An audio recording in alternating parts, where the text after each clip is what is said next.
Hola, ¿qué tal? Bienvenidas y bienvenidos a La Script, el programa de cine, series y la vida misma. Y hoy empiezo con una recomendación y un consejo que nos ha dado Jaume Ripoll, que es uno de los invitados de hoy, que es el cofundador de Filmin, y nos decía que el peligro, el reto para ver... para el audiovisual, para las series y el cine hoy en día, el problema está en la abundancia, esa abundancia que te puede llevar a la indiferencia. ¿Qué hay que hacer? Hay que ver bien las películas y las series. Menos, pero con más atención.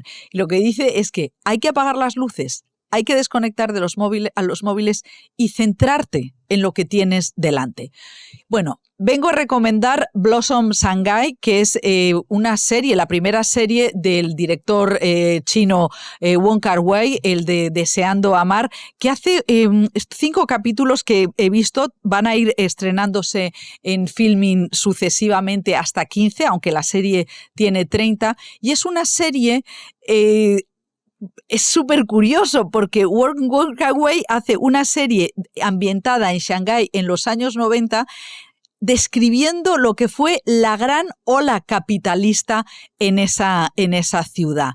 Es una especie de Gran Gatsby, el protagonista, un Gran Gatsby chino, un galán impresionante con los mejores trajes cortados en los mejores sastres.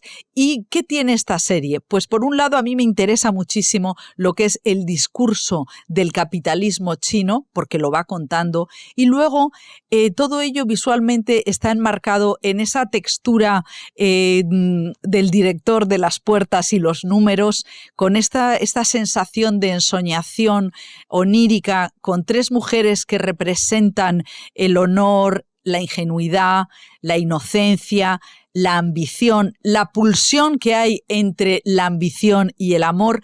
Es una serie que es metafórica, no es literal, pero nos mete totalmente en el mundo de Wong Kar-wai. Y además, otra recomendación. Hay que ver a este director. ¿Por dónde empezamos? Pues podéis empezar precisamente por Deseando Amar, que está en Filmin, como otras 9 películas suyas, y ya de fondo podéis ir con Blossom Shanghai. Y vamos ya con la script de hoy. Recibimos a Valeria Vegas y también a Jaume Ripoll, como os decimos. También tenemos aquí a Kaiku Café Latte, que es nuestro patrocinador, y con su energía vamos ya con la script de esta semana.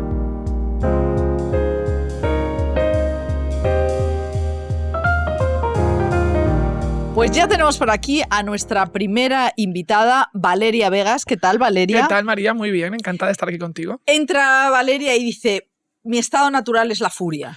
Porque he visto recientemente Furia en este preestreno y me he sentido muy identificada. Yo reivindico mucho el perder los nervios en algún momento y que hay un momento en el que una siempre pierde los estribos. No, claro, yo creo que también hay una educación en la contención, ¿no? Sí. Que sobre todo a las mujeres, ¿no? Dice, Sí. Hay que ser son las contenidas, somos las que Sí. aguantas. ¿Tú te das cuenta que cuando Victoria Abril pierde los papeles se dice que es complicada la fama que ha cogido? Una Amparo loca, Muñoz, directamente. qué le complicada. dicen. Pero Fernando Fernán Gómez dice, váyase a la mierda, y hace gracia. Sí. Cuando Paco Umbral mandaba a alguien también, hacía gracia. En los seres hacía gracia. En nosotras estamos locas. Sí, sí, Pues es yo como reivindico. las madres que se van son unas malas madres los Sí. padres que se van es lo normal. Exacto, es lo que pasaba antes. Entonces Sí. se justifica de una manera... Sí, entonces es verdad que... Bueno, estamos aquí reunidas... Por otro motivo. Estamos aquí reunidas porque esta semana se estrena el último capítulo de Super Sara en HBO. Estaba diciendo... Es que han cambiado de nombre, que si Stream Max, que si tal, ahora ya es HBO Max. Bueno, está bien lo de rectificar, ¿no? Yo lo de cambiar de nombre estoy muy a favor, ¿qué te voy a decir? Claro, que sí. Hay que encontrarse a una misma donde estés, ¿no? El paraíso. ¿Por qué este documental sobre Sara Montiel ahora? Pues, no, ¿y cómo no antes? Te diría yo, ¿no? Es decir, yo creo que esto llega tarde, no tendría que haberlo hecho yo, porque tendría que haberlo hecho en estos últimos 10 años alguna otra persona, porque creo que Sara Montiel está a la altura de esos grandes tótems del espectáculo y de la cultura que ya tenían documentales recientemente, como Rafael, como Lola, como Alaska, o como Bárbara Rey, o como Lo Comía, me da igual, ¿no? Te quiero decir, se estaban haciendo de muchos personajes muy interesantes y yo no entendía cómo no se había hecho de Sara teniendo ese hito, ¿no? De ser la primera española que triunfó en Hollywood y todo lo que supuso un poco para la sociedad española. Pero Sara Montiel, bueno, yo como periodista de cine siempre me sorprendió que murió en 2013, pero no le dieron nunca el Goya de honor. Eso es ¿cómo ha sido la mirada de la industria del cine? No solo los años 50, sino cómo ha sido la mirada de transición y post-transición y democracia sobre Sara Montiel. Pues yo creo que una mirada con cierto desdén o de soslayo, y queriendo justificar que un poco como que por esos últimos años de Sara entregada a los más media justificaban el hecho de no darle ciertos reconocimientos, cosa que no se justifica para nada, ¿no? Es decir, una cosa no puede ensombrecer la otra y a mí los últimos años de Sara me parece que son igual de dignos que los primeros porque siempre fue la misma persona, hizo siempre lo que le dio la gana. Lo que pasa con una mujer con 30, volvemos a lo mismo, sí, molesta menos. Una mujer con 70 que lleve transparencias, que se case con un chico más joven, que lleve las uñas largas, pues si eres Rosalía, bien, pero si tienes 70, pues molesta, ¿no? Sí, fue muy molesta.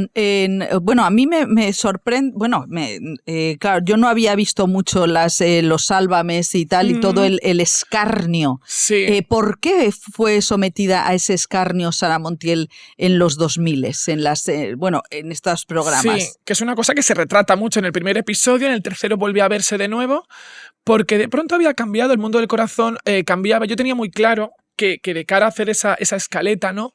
No quería empezar por este hecho cronológico de nació en Campo de Criptana, en La Mancha, no. La memoria selectiva nuestra, ¿dónde se va? A los últimos años de Sara, porque no hemos vivido el último cuplé, hemos vivido los últimos años de Sara. Y los últimos años de Sara yo testeaba y a la gente le evocaba, uy, pobrecita, o hizo el ridículo, o qué mal. Entonces pedimos pues archivo de distintas cadenas para ver programas donde hablaban de ella en esos 2000 y de pronto decías, pues quizás la vergüenza tiene que cambiar de bando, ¿no? Totalmente. Quizás Sara no hizo nada malo, no mató, no robó, fue ella misma y todos esos comentarios que se recopilan y recopilados son más cruentos, te hacen pensar que no se lo merecía, no se lo merece nadie, ¿no? Pero era una cuestión de dadismo cuando no se acuñaba el término. Sí, sí, o sea, le llamaban vieja a la cara. Ha salido a la calle sin pintar, no se asusten. ¿Cómo puede salir así? Que no salga más por los bares nocturnos, que se esconda en su casa. Unos comentarios que dices, creo que hemos cambiado en estos 25 años. Creo que la gente lo piensa, pero por lo menos no lo verbaliza. Y es que es brutal todo eso. Y luego hay una misoginia, ¿no? También. O sea, eso a mí es aterrador. En realidad, ese primer capítulo es aterrador sobre la televisión que ha habido, que sigue habiendo. Ha hecho la televisión una mirada de crítica. O sea, a mí me da la sensación de que hay un discurso buenista, condescendiente, muy falso. Yo creo que la televisión ha cambiado, pero claro, porque tenían que cambiar, es que si no lo siguiente era el infierno, ¿no? Te quiero decir, hay un punto en el que o reculas o ya lo siguiente, quizás en lo que estamos, ¿no? En el fin del mundo, pero sí que siento que en ese momento se normalizaba la falta de respeto. No había nadie quejándose desde la columna del periódico, el consumidor, es decir, el espectador lo consumía de manera natural, naturalizaba que, lógico, claro, que es una señora mayor porque lleva transparencias, pues lógico que le digan que se tape, lógico que dicen que está gorda. Es que creo que todo esto habla mucho también como sociedad. Mi intención no era hacer un documental social porque no va por ahí, es el documental de una estrella, ¿no? Y para conocerla mejor, pero te das cuenta también un poco en cómo hemos cambiado o quizás en cómo éramos y de qué nos avergonzamos. No, es muy fuerte, o sea, te produce una incomodidad tremenda completamente. Háblanos del material inédito. ¿Cómo consigues esas? Cuéntanos tú lo del material inédito que tiene. Pues esto fue una gozada porque a la hora de querer hacer el documental no contábamos con este material, pero sí, bueno, nos reunimos con su hija Thaís, nos reunimos Rubén, el productor y yo, se lo comentamos, ella rema a favor de obra, le parece genial. Pero que no se haga. sale. No, su hija, ahora te cuento esto, porque Claro, además... he dicho, no me he enterado. No, claro, Thais está detrás de la pantalla. Nos reunimos y, pues, lo típico, dices, oye, para que esto sea más documental, que no sea un reportaje televisivo al uso, hay algo personal, los diarios, tú sabes que esto enriquece mucho, ¿no? El ver un poco a la persona. Y nos dice, ¿no? Teníamos cintas domésticas que se grababan nuestros padres en los 80, 90. Yo ya veía Pamela y Tommy Lee versión manchega mallorquina. Y las cedió de muy buena gana. Es más, no dijo voy a revisarlas primero. Tomar estas 2 cajas llenas de cintas y de horas. Les hicimos el favor de digitalizarlas y darles en disco duro, ¿no? Todo ese material de nuevo que volvía a sus vidas de sus infancias. Y Thais es una persona, su hija, no aparece su hijo en el documental, porque ha elegido esta privacidad absoluta después de haber sido una niña muy expuesta, como tantos hijos de famosos en los años 70, 80, 90, donde era habitual el posado navideño, el posado veraniego, todo, ¿no? Estos niños han vivido muy expuestos. Y ella desde hace, pues, prácticamente 25 años decidió no aparecer más, incluso en una época en la que las teles pagaban muy bien, porque me consta, ¿no? Es decir, tanto cuando su madre tiene la 4ª boda, cuando su madre fallece, y le ofrecían cantidades de estas de ceros muy, muy largos. Y si dijo que no a eso, ¿por qué voy yo a presionarla? Obviamente se lo sugerí. Thais tal... Y ella no decía, es que me cuesta tal. Y entendí que ella, si salía, quizás iba a romper, quizás iba a traicionarse un poco a sí misma. Pero ha remado a favor de obra. Me parece que casi es más importante que nos ayudes a tener todo ese material, esas fotografías inéditas domésticas, esos vestidos, todo lo que han conservado del legado de su madre, que aparecer de pronto delante de cámaras si a ella le supone un mal rato. Y es un toque, a la gente que muestra en estos tiempos de Instagram, que ves una cantidad de almond mummies y gente mostrando niños y menores y skincare y de todo, que es para hacérselo pensar. Claro, o sea, dices, hombre, no se saca. Es que vivimos tiempos, yo estoy súper en contra de la sobreexposición, bueno, súper en contra, que cada cual haga lo que quiera, obviamente, porque yo también hago lo que quiero, pero sí que creo que tienes que ser consciente luego de que las cosas pasan factura. Porque si luego dices, ay, es que me pasó esto, bueno, cariño, pero es que no había una pistola en tu sien, es que tú estabas haciendo esto, quizás por una cuestión de buscar la aceptación de los demás. Totalmente, eso es una cosa que es muy fuerte. Claro, tenía aquí apuntado, Valeria es periodista, escritora, guionista y directora. Autónoma, en definitiva, eres María. Tremenda, o sea, eres una Juana Paloma. Bueno. La Juana Paloma. Pero también has hecho una cosa muy importante, que es convertirte en reescribir historias, ¿no? De mujeres victimizadas y entonces ¿tienes la sensación de estar de historiadora? ¿Y la responsabilidad? O sea, ¿dónde te sitúas? Pues fíjate, no he sentido todavía la responsabilidad y espero no sentirla, ¿no? Porque esto es como cuando te dicen, eres un referente, ¿no? Esto te lo ponen los demás y gracias por el cumplido, ¿no? Porque en el fondo es un cumplido, estás siendo referencia, pero yo si un día la cago no quiero que venga nadie a recriminarme y nada en contra, ¿no? Entonces, no siento responsabilidad, pero sí que siento que la gente valora lo que haces. Y eso es muy bonito, ¿no? Porque yo lo hago con pasión, como todo el mundo, como tú vienes aquí cada semana y lo haces con pasión. Pero nunca empiezo nada diciendo voy a levantar la memoria de fulanita. No, es que son mujeres que me gustan de verdad. Quiero decirte, ningún trabajo de los que he hecho hasta el momento ha sido un encargo, que el día que venga y es un encargo muy bien pagado, muy bien. Pero para cosas encargadas ya hago el resto de labores. Te quiero decir, ya voy a una tertulia, hago esto, hago lo otro. Pero cuando quiero mover un documental con todo un equipo alrededor excelente, es porque me apasiona y podría estar años hasta que me dicen, no, ya hay un tope de entrega. Claro. Yo podría estar reformulando el documental 5000 veces. No, pero bueno, el hecho de, por ejemplo, a actrices, ¿no? Actrices como Nadiuska. Claro, como Nadiuska, que también en parte esto del destape ha habido una victimización. Es que hay un tratamiento a veces raro. Victimización y luego glorificación. ¿Eres víctima o heroína? Y quizás hay un punto medio que hay que entenderlo, ¿no? Es decir, no puedes ser heroína solo por desnudarte. Pero es verdad que en el momento en el que lo hacen, abren el camino, es decir, ya digamos, pagan el pato para que luego veamos con normalidad los desnudos de Aitana Sánchez Gijón, de Victoria Abril, de Maribel Verdú, de Penélope, todas se han desnudado después y quizás con una mejor fortuna, con unos mejores guiones, con unos mejores productores y con unas mejores intenciones, pues ha salido todo mejor.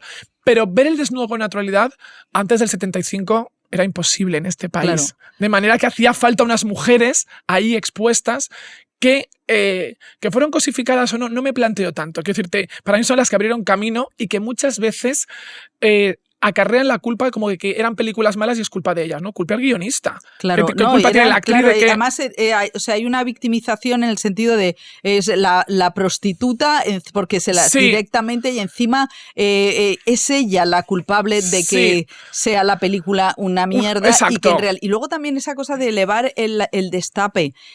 Bueno, es que en Furia, en la serie de Félix Labroso, dice eran pajilleros. Sí. El personaje de Cecilia Roth, que interpretaba a una actriz de entonces destape. eran pajilleros. Y es verdad, había una gran parte del público que eran pajilleros, acudirían cinéfilos también sin encontrar nada detrás. Y luego con el tiempo hay un público, que es en el que yo me incluyo, que lo vemos como algo camp, ¿no? Cuando ya son esas músicas de Gregorio García Segura, de Alfonso Santiesteban, esos créditos, esas interpretaciones a veces llevadas al extremo y súper forzadas. Es decir, a mí me gusta por la parte camp que tiene el producto, lo cual no quiere decir que me gusten todas las películas de destape, las hay que me aborrecen o las hay porque no me gusta el argumento o la actriz. Pero a ti te interesa el pasado. Tú has destapado, tú has ido a los 90, a los 60, o sea, ¿por qué esa mirada? ¿Desde cuándo tú tienes, Valeria, esa mirada en el, o sea, buscar personajes del pasado y mirarlos desde ahora? Porque yo sí que creo que has hecho una relectura.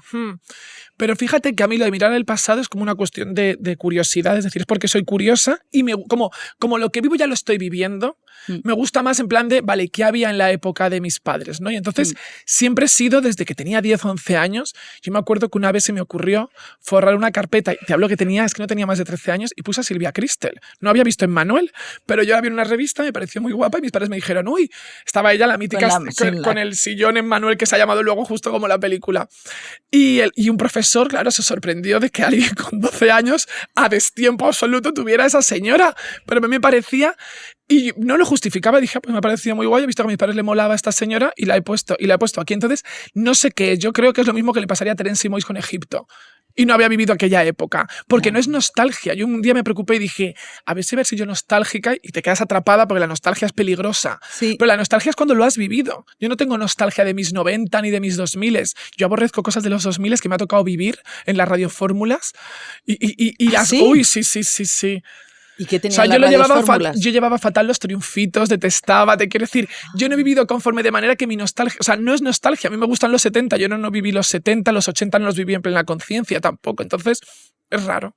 Es que qué gracia, o sea, que tus 2000 no te interesan. Oye, ¿tú te acuerdas de...? A ver, no me interesan. Sí, bueno, no te gustan. Claro, pero no me iría a ellos ahí a bucear. ¿Y cuando tú de pequeña tienes la sensación, aparte de lo de Cristel, que tienes esa curiosidad por saber cosas del pasado? ¿Cuándo, o sea, porque esta cosa, Juan Palomo, de yo me lo guiso, yo me lo como, yo lo hago todo, ¿cuándo nace esa chispa de curiosa?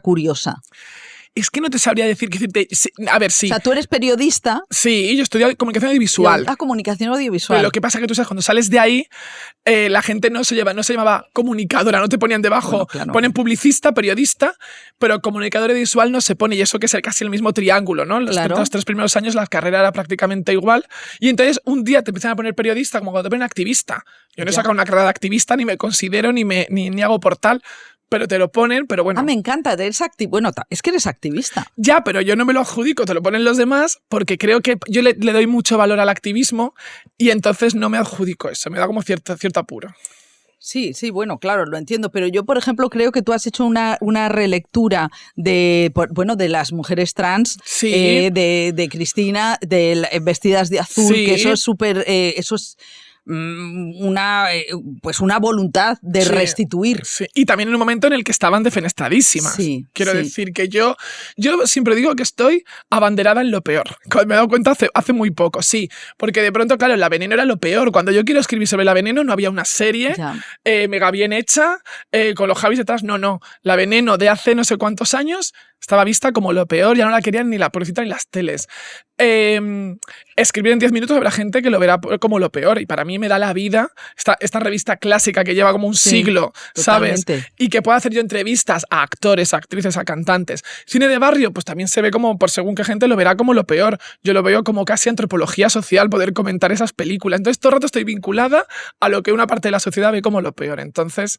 Mira, yo me acuerdo que el día que murió Sara Montiel, también murió Margaret Thatcher. Ah, no me acordaba. Sí, primero murió por la mañana Margaret Thatcher, entramos en un pase de Misión Imposible que te quitan el teléfono y cuando salimos, yo trabajaba en la radio, en la serie, cuando salimos pues había todos los periodistas, tenías que entregar no sé cuántos, tal.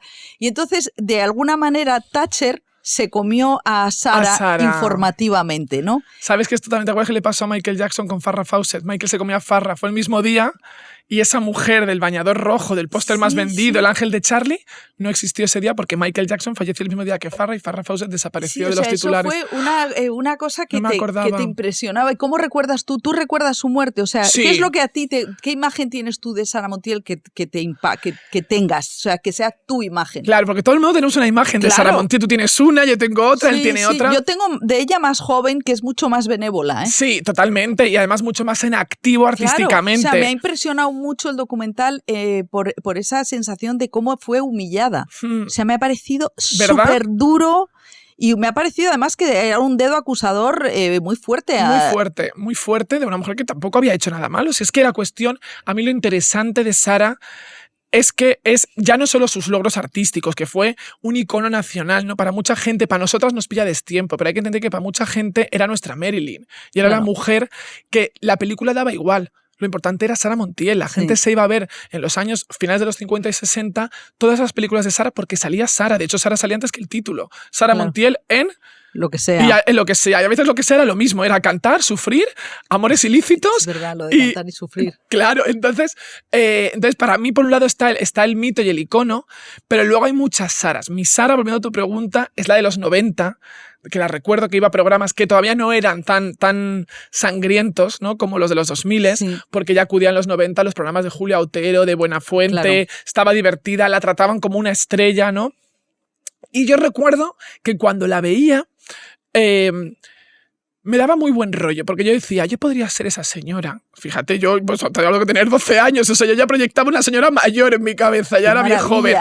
Porque en esa España de los 90, que me parece hostil, llena de mis Españas aburridas, de yuppies, de jet set, de toda esta cosa... Muy cruel sin crítica, porque yo creo que no había mucha conciencia crítica. No había mucha conciencia, tenía que ser todo como correcto, todo llegaba al aznarismo. Entonces, esa España de los 90, Sarah me ofrecía algo distinto. Me parecía que iba con el pelucón, con las uñas, con el puro... Me parecía que era como venía a salvarnos, a las raras. Totalmente, claro, o sea, que era porque hay una lectura también muy interesante de Sarah en el franquismo, ¿no? Claro, yo nunca me paraba a pensar si hay, no, es como Lola Flores, ¿son figuras antifranquistas? Pues no lo sé. Les tocó vivir la época que les tocó vivir, claro. Es decir, esto no se la dictadura no era ella, ni eran sus contemporáneas, no era una artista dentro de esa dictadura. Es como las actrices del Destape. Si hubieran nacido en otra época, hubieran hecho Morena Clara en vez de La Trastienda. Quiero decirte, les tocó vivir ese cine y se ajustaron a lo que había. En el caso de Sarah es verdad que era muy atípica. Era un poco la oveja negra del franquismo, es decir, lo cuenta Enric Majó en el documental. Ella evitaba esas citas que hacía Franco a los artistas. Hubo un par de veces solo que no pudo. O sea, lo sabía que eran habituales y que iban muy a gusto, y Sarah sí podía, pues lo rehuía, ¿no? Porque de hecho creo que lo cuenta José Bono en el documental, como ella le pidió que sacasen a un tío suyo que estaba preso en Cartagena y que Franco le dijo, pues si está ahí algo habrá hecho, ¿no? Entonces ella tuvo siempre un poco de resquemor hacia la dictadura. Bueno, y lo de Bono es que claro, porque... pues hay una plana mayor de artistas, ¿no?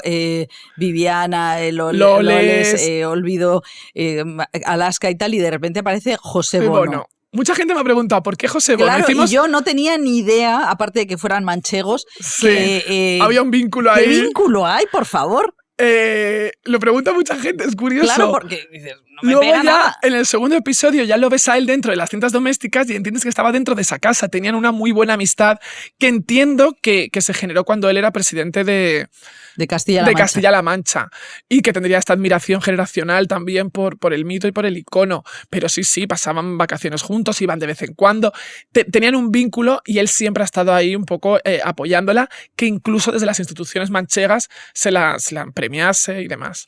Y luego las cintas domésticas tienen esa mirada tierna hacia o sea, tienes la sensación de que es una mujer como en guerra continuamente. Sí.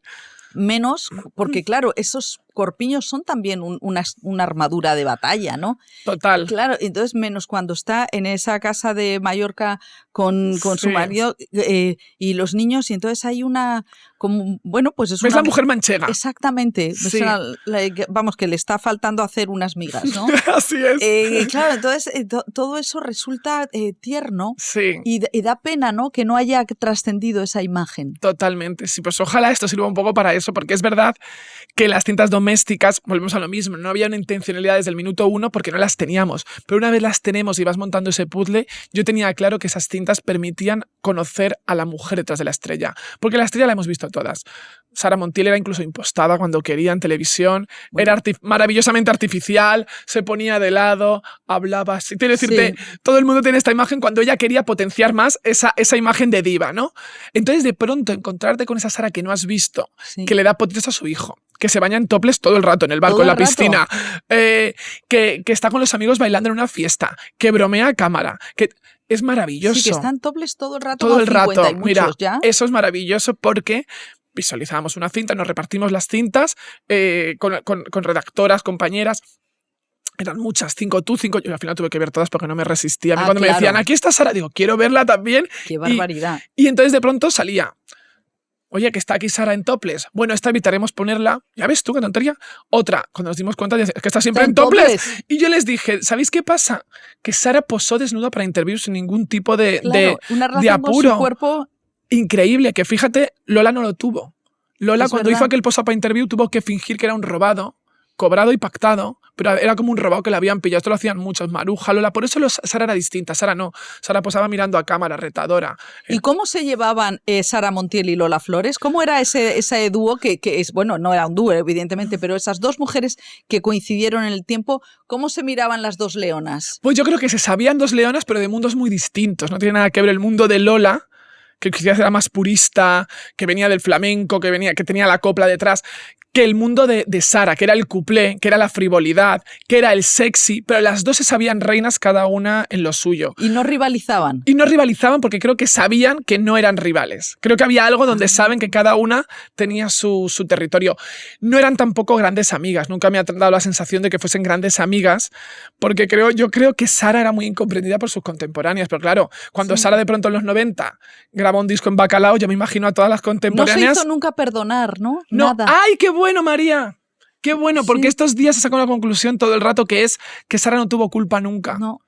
Por eso se fue a Hollywood y dejó a su familia aquí.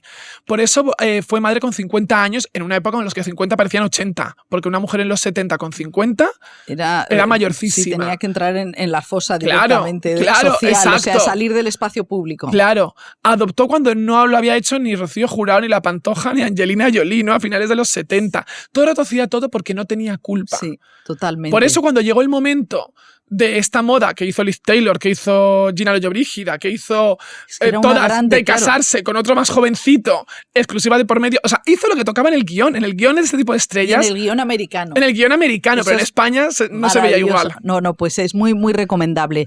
Tenemos que terminar la entrevista, que está patrocinado el programa por Café Latte y ahora me voy a tomar uno. No te preocupes. ¿Yo? No, era solamente para... Entonces me estaban diciendo que no se veía bien. La marca ahora sí. Sí. Me encanta Café Latte y a Super Sara le encanta Café Latte. Y al Destape le gusta latte. Ya, si te dan el patrocinio... Mujer, yo remo a favor de obra. O sea, lo que tú... Bueno, no, era la por este podcast maravilloso. Que tenemos asociada, sí, la verdad es que... Y que es necesario que nos patrocinen muchísimas veces. Sí, ¿no? sí, que hay que comer y hay que desayunar. No, y hacemos la pregunta de la energía. ¿Tú qué energía vital tienes por la mañana? ¿Tú eres una mujer de café, de té? Yo soy de té, soy mega enérgica por la mañana, me despierto a las 6 sin despertador, los domingos, y aunque me acuesto a las 2 de la madrugada. Todo, es una maldición. Creo que alguien me echó como una maldición tipo La Bella Durmiente, de cuando cumpla los 16 años, ¿te acuerdas? Maléfica, le echaba un maleficio. A mí me echaron un maleficio porque es que no consigo despertarme más allá de las 6 de la mañana. Ya puedo ir yo con un colocón de bandera a dormirme a las 3 de la madrugada, que a lo mejor ahí duro hasta las 8. Pero nada, siempre lo digo, si te pasa algo, a las 5 y 6 de la mañana me puedes contactar que yo te rescato. Pero eso es maravilloso. Es increíble porque podría montar una whiskería, irme al horno a trabajar pronto. ¿Y a qué hora desconectas del mundo? Claro, es verdad que con esos horarios, y si tengo un día agitado, a las 10 de la mañana me estoy durmiendo. A las 10 de la noche me estoy durmiendo, y a veces antes. He tenido veces que llego, y sin nada, ¿eh? O sea, no necesito química para irme a dormir. Yo siempre digo que estoy programada para el geriátrico. ¡Qué guay! Sí, tengo un horario además muy nórdico, es decir, yo puedo cenar a las 8, ¿sabes? No es una cosa rara. O sea, oye, y luego vivir pensando eso. que uno que puede hacer las cosas, eso lo dicen los traumatólogos, de haz dos deportes que puedas hacer toda la vida. Mira, no lo sabía. Pero bueno, prepararse para no. Claro, yo cuando veo a esta gente que está haciendo dominadas, tal, digo, este señor está a punto de rasgarse el ligamento de lo que claro. Y dices, a lo mejor prepararse para el geriátrico no está mal. No está mal. No, pero además, no esa conciencia, como todo, una vez más, es porque soy así. O sea, a mí me encantaría, mi hermano se despierta, si lo dejas hasta las 10 de la mañana, puede estar durmiendo, y digo, qué a gusto. Me encanta, dices las 10 de la mañana como si fueran las 4 de la tarde. Bueno, es que las 10 me parece tardísimo, claro, no es que no me lo puedo permitir. Y ahora, este terremoto, Valeria, ¿qué es lo que vas a hacer después de Super Sara? Pues ahora estoy escribiendo un libro sobre unas señoras también un poco denostadas, olvidadas, las hay de todo, es un grupo de señoras que me apetece como analizar su vida, sus obras y sus milagros con un poco de sentido del humor. Es que no te puedo adelantar nada, pero es un libro que sale para finales de este año.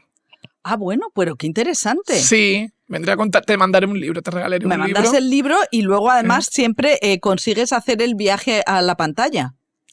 Vamos a ver, esta vez son un poco semblanzas, es muy difícil llevarlo a la pantalla, pues son como, ni siquiera es un ensayo, ¿no? Como semblanzas de cada una de ellas, pero bueno, si lo llevan a la pantalla, estupendo. Bueno, Valeria, me quedo con tu imagen de 12 años y viendo a Sara Montiel y madrugando a las 6 de la mañana. Totalmente, y con la carpeta de Manuel. Silvia Cristel ahí puesta, que luego nunca me ha dado por Silvia Cristel, pero yo dije, fíjate. Pues sí, no. Ahí ya era raruna. Es maravilloso ser así. Bueno, pues muchísimas gracias, Valeria, por venir. A ti, María. Super Sara ya estará entera en HBO Max, o como ya otro apellido que se haya puesto, que os vaya bonito. Muchísimas gracias. A ti, María. Hasta otra. Y nosotras seguimos en la Script.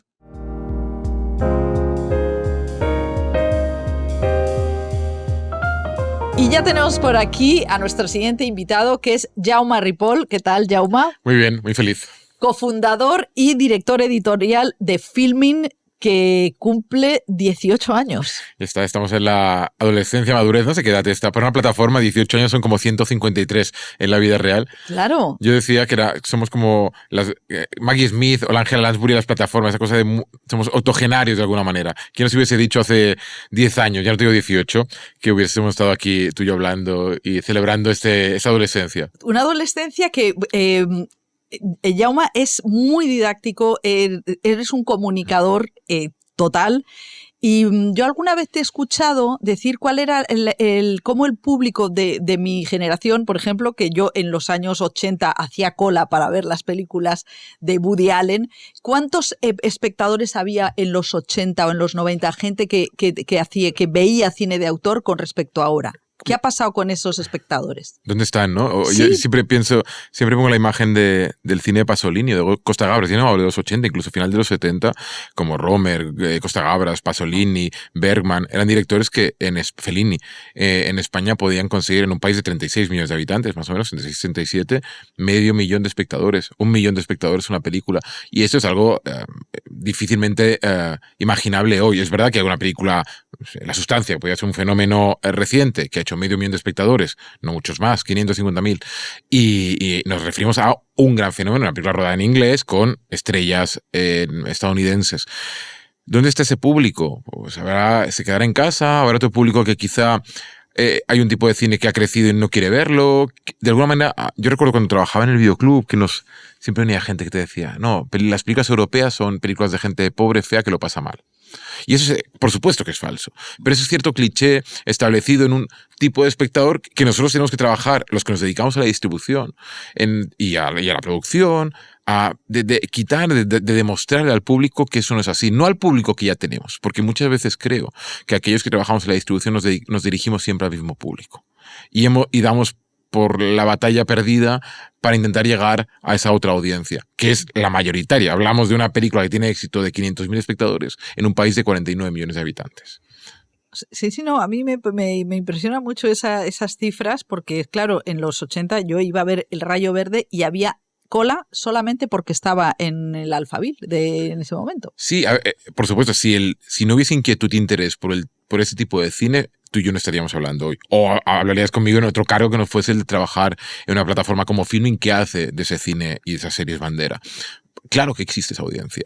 Parte está en casa, es inevitable por diferentes motivos, ¿no? Porque hay mucha saturación de películas, porque la tipología de salas de cine que hay en muchas ciudades pequeñas y medianas y también algunas grandes es una proliferación del 90% es la misma película. O la combinación de 3 grandes películas de estudios de Hollywood y el resto muchas pequeñitas películas que aparecen y desaparecen sin que acaben arraigando. ¿Cuál es la solución o la continuación? Que esas películas se puedan ver en casa, que es muchas veces donde el público quiere verlas.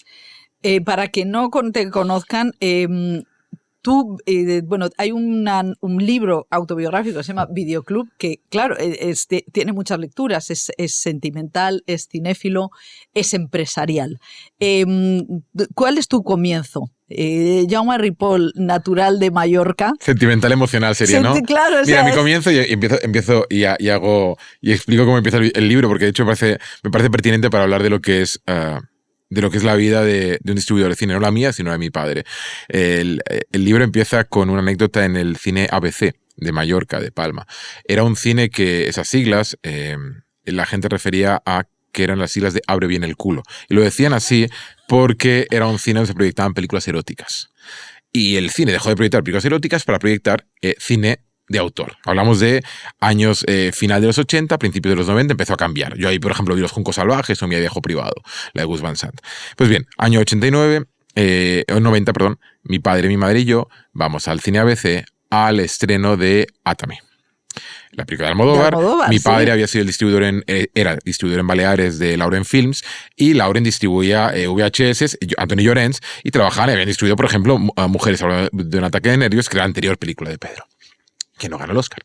Bien, total, vamos al cine, mi padre, mi madre y yo, y el día del estreno, y ese cine tenía muchas peculiaridades, era un cine pequeño, estaba en el centro de Palma, y el taquillero era un hombre que tenía una gabardina, de esas gabardinas que en fin, uno puede intuir que era una gabardina exhibicionista. Efectivamente, él era exhibicionista. Había estado en la cárcel por ser exhibicionista, pues tal, era el portero del cine ABC. Total, llegamos ahí, nos dan las invitaciones para poder entrar a la película, pero mi padre era amigo del propietario. ¿Y quién era el propietario? Este era el acomodador, el taquillero. El propietario estaba arriba, en la sala de proyecciones, y el propietario no solo ganaba dinero proyectando películas, también lo hacía haciendo ataúdes. Entonces, en la sala de cine tenías el proyector en 35, las latas, el ruido de la proyección, y él haciendo las tumbas, preparando los ataúdes, y tú veías el ataúd ahí de alguien mientras estaba proyectándose la película. Entonces fuimos a saludarle, entonces claro, nos vamos. Corta las entradas un exhibicionista. Vamos arriba al proyeccionista que hace ataúdes. Y llegamos a la sala y entonces empieza Átame. Yo tenía 11 años y si habéis visto, y tú has visto Átame muchas veces, sabrás la escena de la bañera donde Victoria Abril está con el submarinista. Y claro, imagínate un chaval de 11 años viendo eso ahí con esa carita que tenía yo en ese momento, carita inocente, y mi madre tapándome los ojos, mi padre riendo de la situación, y eso fue el principio. Pero cuando salimos del cine, lo que dijeron mi padre y mi madre de esa película, lo que dijo mi madre era: de esta no venderemos ni la mitad. Por tanto, el problema ya no era moral sobre que yo hubiese visto la película, sino que ese Átame iba a ser mucho menos taquillero. Por tanto, daría menos ingresos a todos que Mujeres al borde de un ataque de nervios. ¿Y se equivocó tu madre? De hecho, Átame fue menos comercial que Mujeres. Hubo también la polémica de Átame, recuerdo, en Estados Unidos, ¿no? Que calificaron X o S. Sí, en esa época. Y entonces, pero tú, que tu padre era empresario, cosa que a mí me parece muy importante que hablemos de la industria que es el cine y las series y el audiovisual del que comemos los que estamos aquí, Fran, tú y yo, todos los compañeros que están ahí fuera, ¿no?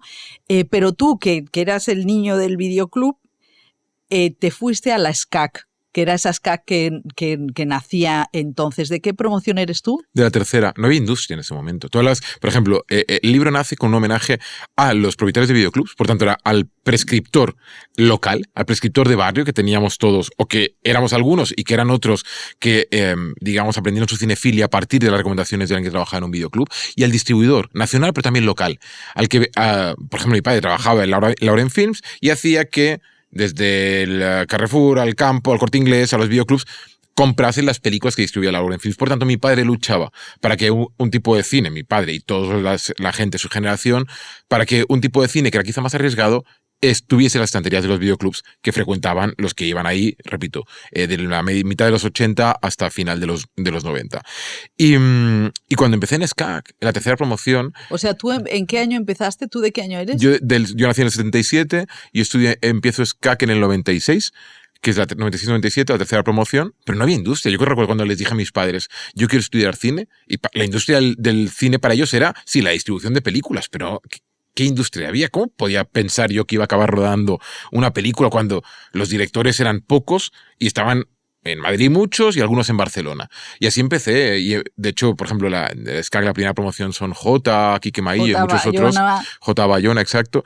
Y de mi promoción está, por ejemplo, Arnau Valls, Elena Ruiz, que era la montadora de J, de las primeras películas de J, y mucha otra gente con un talento increíble. Javi Ruiz Caldera también es de esa promoción. ¿Y tú qué director querías haber sido? Porque evidentemente te fuiste por la parte industrial del dinero. ¿Qué director querías ser? Yo te diría que en algún momento me di cuenta que lo que quería era seguir siendo espectador. ¿Qué directores me gustaban a mí en ese momento? Sí, me encantaba Max Ophüls, me encantaba Jacques Tourneur, me encantaba Rossellini, me encantaba, claro, era la época donde estaba fascinado por el Kenneth Branagh de los orígenes, de los inicios, de Enrique V y los amigos de Peter. Pero sí que cuando empecé a rodar me di cuenta que yo no sabía rodar, o que había gente en mi clase que rodaba mucho mejor que yo. Pero había algo de orgullo, del saber que esa carrera costaba mucho dinero y que había que seguir intentándolo, ¿no? Y tiré más de cinefilia, de conocimientos cinéfilos, que de habilidades de director. Bueno, pero es que es muy importante saber ver. Los 90 fue una época muy bonita, porque yo creo que sí que se vivía como un entusiasmo también. Hollywood tenía esa parte, ese cruce, ¿no?, entre lo autoral y lo comercial. Entonces, tu padre fallece y tú dices, no soy J. Bayona, me vuelvo a casa a seguir con el negocio.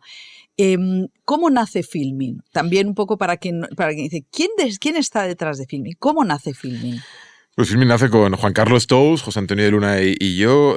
Los tres trabajamos en Cameo. Juan Carlos había fundado Cameo, que quien no recuerde, hace algunos años que ya no opera, era una compañía importante de distribución de DVDs y de Blu-rays en España. De hecho, fue una compañía pionera porque hasta la llegada de Cameo en nuestro país, cuando una distribuidora independiente nacional quería distribuir sus películas en DVD, tenía que acabar yendo a multinacionales habitualmente. Entonces, Cameo de alguna manera fue algo diferente, una compañía que agrupaba distribuidoras y productoras nacionales independientes, desde El Deseo de Pedro Agustín Almodóvar hasta Wanda, Golem, Tornasol, incluso en ese momento Continental, y posteriormente llegaron otras, ¿no?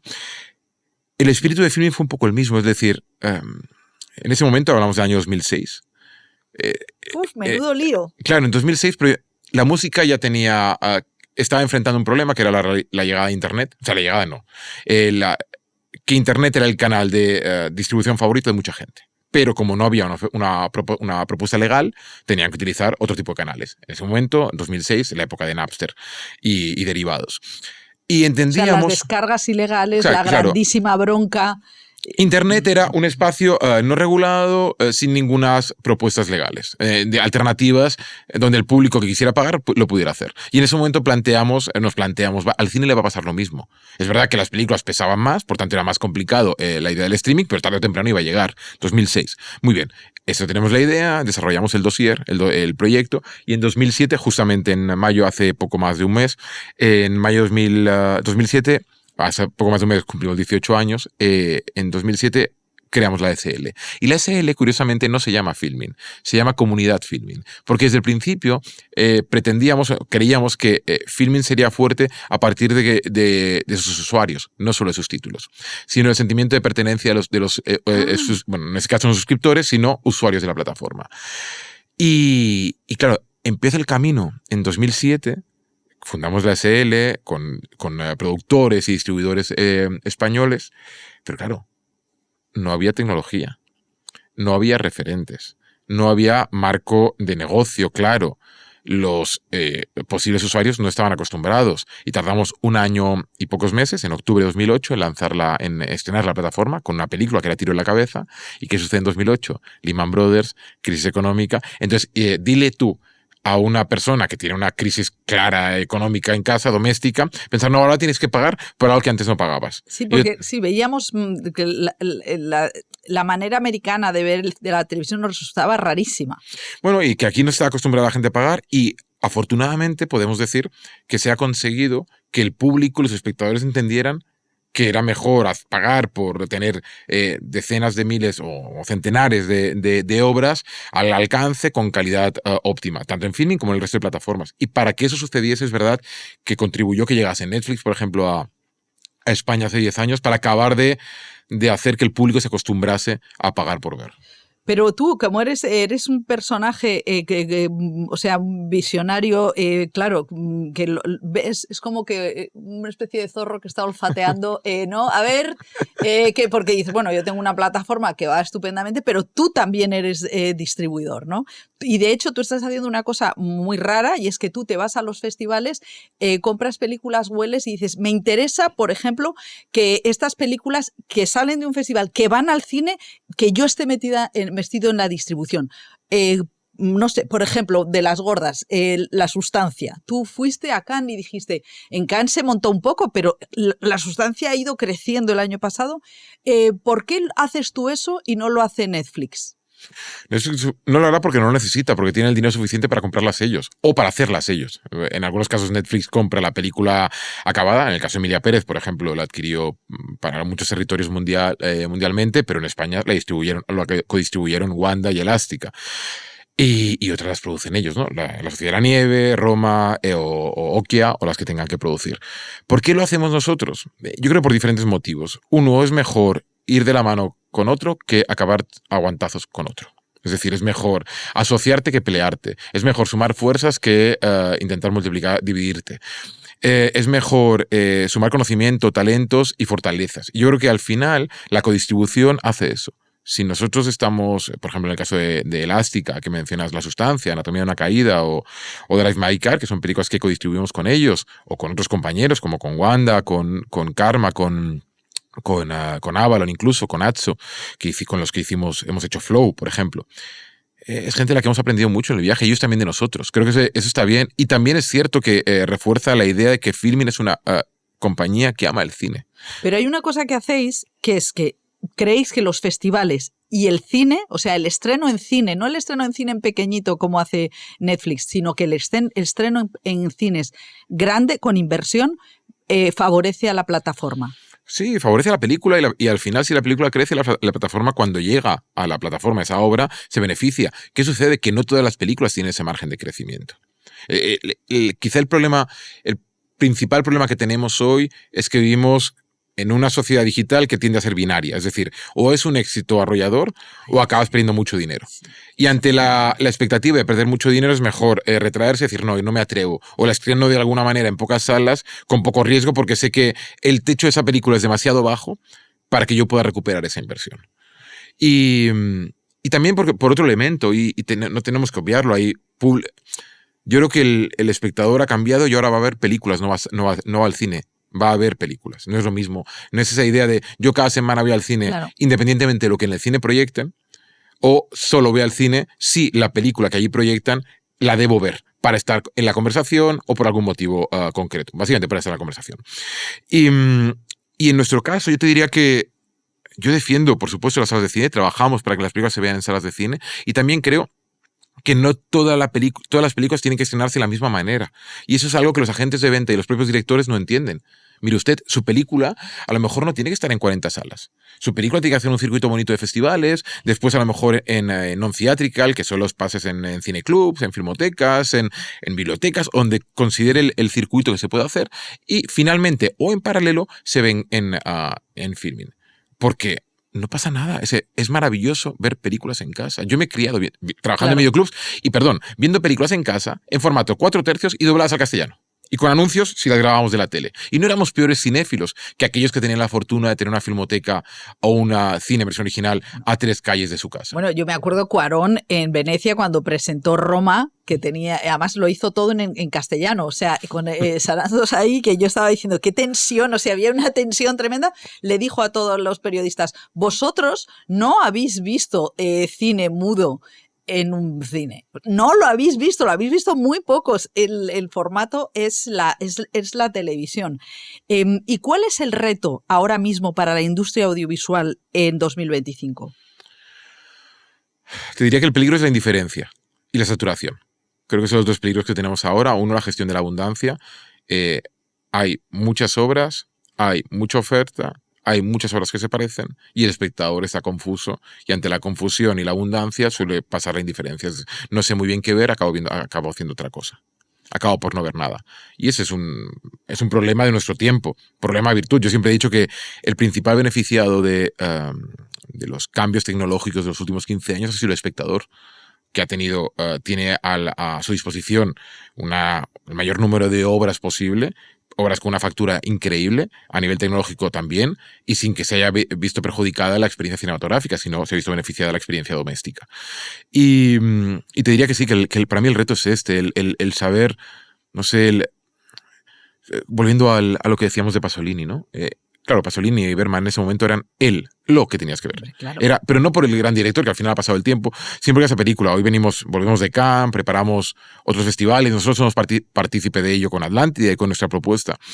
Claro, estrenamos tanto que hay un público que dice, me pierdo, no sé por dónde ver. Incluso el público que llega nuevo, a mí hay algo que también es el reto, y dices, no, claro, llega un chaval, o no tan chaval, me da igual, a Filmin, vale, quiero ver una película de Hitchcock, tengo 25 por ver, ¿por cuál empiezo? Y a lo mejor no sé por cuál empezar y no veo ninguna. Y eso que puede parecer ridículo es algo que sucede bastante habitualmente y para lo que ni siquiera las plataformas tenemos respuesta o solución. Bueno, a mí me preguntaba el otro día en el CaixaForum un compañero y yo le decía, tienes que documentarte antes, por la tarde, elige por la tarde lo que quieras ver por la noche, no puedes hacerlo delante en ese momento tal. ¿Cuál es tú con tu olfato de zorro?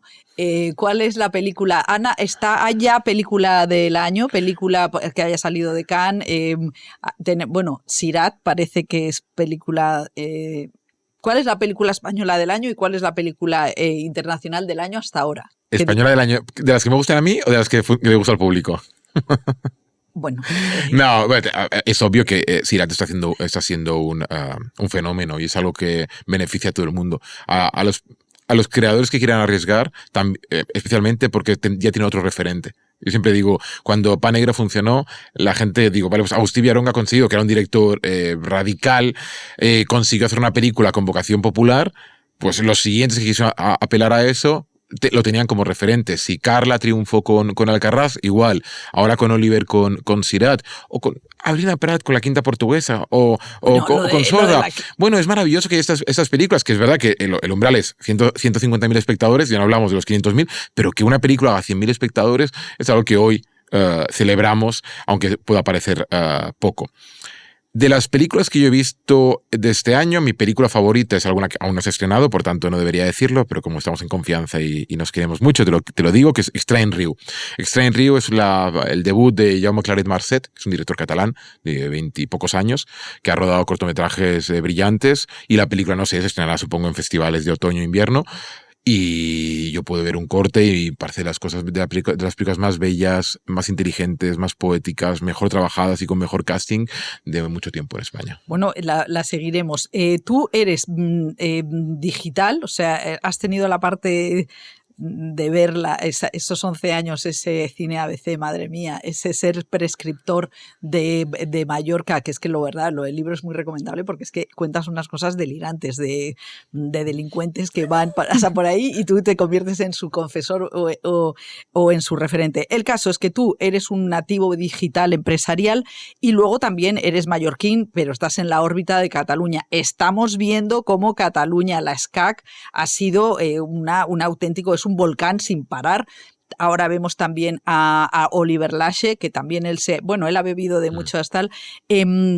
Cuando al principio decías, directores en mi juventud solamente había en Madrid, algunos pocos en Barcelona. ¿Cómo está siendo el mapa ahora? ¿Madrid se ha quedado carpetobetónica? ¿Se ha quedado Ayuso nos está afectando? No, yo creo que aquí se ha rodado muchísimo, en Madrid se ha rodado muchísima ficción televisiva de gran presupuesto y es cierto que es verdad que la cantidad de trabajo, la cantidad de series, la cantidad de obras que se han rodado en los últimos años ha hecho que los equipos estén muy demandados. Por tanto, alta demanda significa alto precio de contratación. Los rodajes se han encarecido inevitablemente para que los equipos puedan, digamos, tener cobrar lo que ellos demandan. Y a nivel de talento creo que hay algo muy bello, también por el trabajo de las Film Office en cada región autonómica del país, también el trabajo que se ha hecho en Cataluña, que hay uno puede aspirar a ser director independientemente de dónde haya nacido y de dónde resida. Y eso es algo que creo que está bien. No, claro que en Madrid y en Barcelona, en Madrid se concentran las principales compañías productoras y distribuidoras, en Barcelona hay algunas, y es verdad que si te vas a otros territorios, dependerás de incentivos fiscales, de cuál es la fuerza de apoyo de la televisión autonómica del lugar, pero aún así, pese a todo, sí que surgen esas oportunidades. Entonces yo te diría que el talento, independientemente está esparcido por todo el territorio español. Es verdad que las producciones se pueden concentrar en Navarra, País Vasco, Canarias por cuestiones de incentivos, Cataluña, Madrid por otros derivados y quizá la Comunidad Valenciana. Pero se necesita una SCAC, se necesita... Ah, sí, pero si hablamos perdona María, si hablamos del tema de la importancia de una escuela de cine como SCAC... Claro, o sea, los andaluces, que yo tengo la sensación de que muchos andaluces se van a la SCAC. Claro. Y dices, bueno, qué importante, qué bien lo hizo, que luego Madrid que lo han copiado, que la SCAC ha tenido una visión. Totalmente. Eso ha sido una contribución totalmente catalana. Bueno, y ha habido algo de maravilloso en el SCAC, que los que entran tienen referentes cercanos a los que admiran y que ellos piensan, yo puedo ser igual, yo puedo ser el siguiente, pon el nombre que quiera, el siguiente Marcoy, la siguiente Elena Ruiz, el siguiente Javier Ruiz, el siguiente Jota o el siguiente Kiki Maillo o los que han salido de ahí.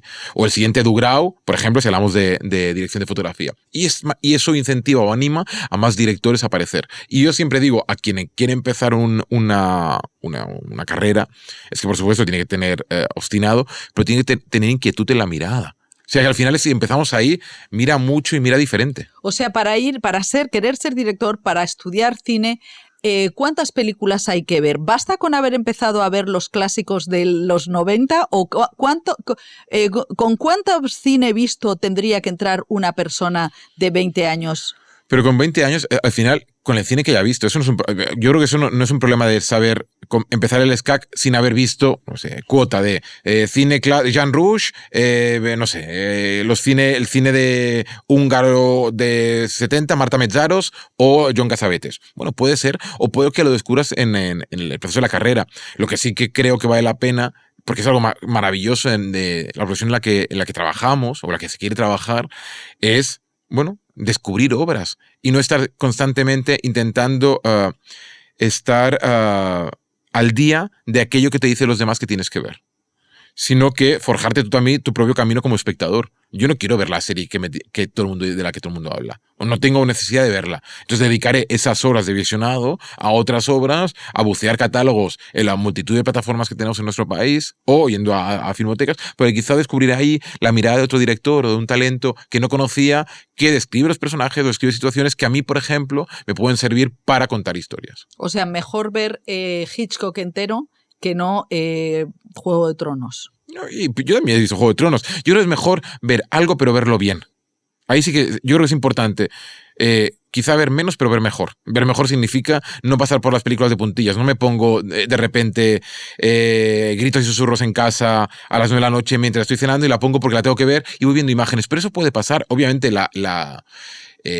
un espectador en una sala de cine tiene un compromiso con aquello que se proyecta diferente al que tienes tú en casa, cuando lo ves en la tele, donde el móvil, las diferentes, digamos, ocupaciones que puedes tener. Pero aún así, en casa, uno puede tener ese trabajo y ese rigor. Bueno, yo la quiero ver, la veo entera, la veo sin distracciones, y entonces seguro que la película te aporta mucho más de lo que haría si, digamos, pasases por encima de ella. La veo a oscuras, decía David Lynch, pasó por Madrid y decía cómo le preguntaban cómo hay que ver Twin Peaks en el móvil y decía, lo único que os pido es que lo veáis a oscuras. Claro, es lo mejor. Y me pareció como era él, que era tan flow, que decías, madre mía, qué cosa tan tremenda. punky también eres en hacer un festival de cine como es la Atlántida, que se puede ver también en parte desde Filmin, porque otra cosa que le pasa a Cannes y a todos los festivales es que se comportan como en los años 50, y es que todo el mundo tenía que ir allí, pagar el hotel a millones para ver la película, que ahora ha resultado que también sigue siendo la manera, ¿no? ¿Por qué, bueno, un poco, qué tenéis este año en la Atlántida y por qué has decidido abrirlo a Filmin también, a los suscriptores? Bueno, claro, Atlántida este año cumplimos 15 años, 10 en Mallorca, hace 10 que decidimos que el festival no solo debía ser online, sino que debía ser híbrido, porque queríamos que el formato híbrido, bueno, era como lo mejor de los dos mundos, ¿no? La parte presencial de un festival, porque es buena, todos lo sabemos, encontrarte con talento, poder intercambiar opiniones, lo experiencial vivido con compañeros, pero hacerlo diferente. Yo creo que Atlántida se hace en Mallorca desde hace 10 años para, en primer lugar, o creo que era importante darle la vuelta al concepto del cine al aire libre. Cuando uno piensa en cine aire libre, piensa en la película de Hollywood que pongo en verano para que los chavales o quien quiera la vea. ¿Por qué no podemos poner películas, digamos, más arriesgadas o que te reten más al aire libre y que la gente las disfrute? ¿Cómo conseguimos que público que quizá no conoce esas películas se atraiga y se pueda sentir interesado por ella? Pues ¿por qué no ponemos conciertos antes o después de las películas? Y eso fue una de las ideas de Atlántida. Yo recuerdo cómo hemos traído a Morat, a Rigoberta Bandini, a Rodrigo Cuevas o a María Arnal. Este año viene, por ejemplo, Disobey, o actúa Disobey o Bajo Cero X, por decir algunos nombres, o Cariño. Y yo sé que la gente que vaya a ver esos conciertos, quizá la película no le interesa lo más mínimo. La película que haya antes o después. Quizá posiblemente no conocen a los directores o las directoras que la rueden, pero la verán y dirán, wow, ¿qué es esto? Estoy alucinando y creo que esto que podría sonar a blasfemia o a algo inapropiado es uno de los caminos que tenemos que tener si queremos llegar no a ese público que ya conocemos, sino al público que no nos conoce, le parecemos poco interesantes o quizá nos desprecia. Y por eso empezamos Atlántida con esa idea en Mallorca. Y la parte de Filmin, un poco lo mismo. Es decir, ¿por qué nos esforzamos durante un año en programar unas películas que solo se verán durante 1 o 2 pases en una ciudad del país para 200, 300, 500, 1000 personas? Y ya está. Y esas películas, al cabo de cuando acabe ese festival y los 3 o 4 más que la programen, no se podrán ver en ningún otro lado. Y el ciudadano que la quería ver y la que ha leído un tweet, un post o un TikTok que esa película molaba, no la puede ver. Porque como no está en ese festival de turno y ese festival no hace el esfuerzo para que esa película pueda estar disponible al menos durante tiempo limitado para él o para ella, pues esa película se desvanece, se pierde y el espectador por supuesto que la acaba olvidando. Perdemos, o sea, el coste de oportunidad y estamos ahí, perdiendo eso. Y la idea de Atlántida es, vale, muy bien, hagamos un festival híbrido, por tanto, que durante el mes de agosto, que tenemos algunos algo de tiempo libre y pues que ese tiempo también se puede dedicar, ¿por qué no?, a descubrir películas como las que programamos allí. ¿Y cuál es el pelotazo de esta Atlántida? Eso no se puede decir, estamos en un... mira, ¿sabes qué pasa? Estamos a final de junio. El festival es a final de julio. Este año empezamos un poco más tarde, del 27 de julio al 3 de agosto. Sí que hemos anunciado algunos títulos que tendremos, como la última película de David Cronenberg, The Shrouds, que en castellano se titula La Profanación, que es una película que a mí me fascina y a la que no le sentó demasiado bien la expectativa de Cannes del año pasado. Sí. Creo que es una película que en otro entorno donde no estés pensando todo el tiempo en cuál es el retorno económico, comercial, crítico de esa obra, se valorará más. Y creo que esa idea de obra final que tiene Profanación, como de despedida, de una tristeza brutal, bueno, creo que a mí me emociona profundamente. Bueno, pues es una de las que tendremos. No puede viajar. Ya está mayor. Sí, yo creo que él desde que su mujer murió, es un hombre que... Es uno de los temas. Que digamos, le cuesta mucho viajar. Vive en Canadá, sí que hizo una charla muy bonita en el Barbican en Londres con Howard Shore, que era su compositor. Pero no puede viajar. En cualquier caso, tenemos títulos muy potentes, ya lo verás. Y estamos trabajando. Justo cuando te deje ahora la entrevista, estaremos ultimando a ver quién viene, quién no viene, y esperemos que nadie nos cancele. Bueno, última pregunta, porque este programa come y bebe y nos patrocinan Kaiku, madre mía, Café Latte, y entonces mi pregunta es sobre tu energía, porque yo a veces me pregunto, no conozco a nadie que hable tan rápido como Omar Ripoll, pero densidad, con densidad, porque mira que tú eres denso y que tienes una energía desbordante. ¿Cuáles son tus picos energéticos? Con café latte. Es que no es broma, yo necesito café por la mañana. Tú eres cafetero. Yo soy muy cafetero. Por la mañana lo primero que hago es mirar los resultados, los números de Filmin, y después me enciendo la cafetera y me hago un café, el primero que me tomo por la mañana. Sí, intento por cierto controlarme con el tema de cafés, no hacer más de 3 al día, 3, 4 al día como mucho. Sí me gusta mucho. Y empiezo por la mañana. También te digo que si esta entrevista la tuviésemos a las 10 de la noche, mi nivel de ingenio, ocurrencia o verborrea sería una cosa como un batiburrillo así pastoso que no se entendería nada. O sea, me canso muy rápido, muy matutino. Sí, de hecho, incluso cuando estudiaba me iba a dormir a las 10 para levantarme a las 4 y prepararme todo por la mañana. Bueno, Jaume, pues muchísimas gracias por haber estado en la Script. Yo creo que, vamos, es que le he preguntado de todo, porque de verdad que todo tienes mucho contenido. Y otra cosa, ¿qué números ves en Filmin el día anterior, lo que se ha visto? Lo que se ha visto, lo más visto de todo tipo de estrenos, clásicos, documentales, las series, los suscriptores que tenemos y lo que hemos facturado. Bueno, pues que claro, todo me dan ganas para seguir cuánto tal, no sé volveremos, qué. Lo dejamos aquí. Muchísimas gracias y nosotros volvemos la semana que viene en la Script. Hasta luego.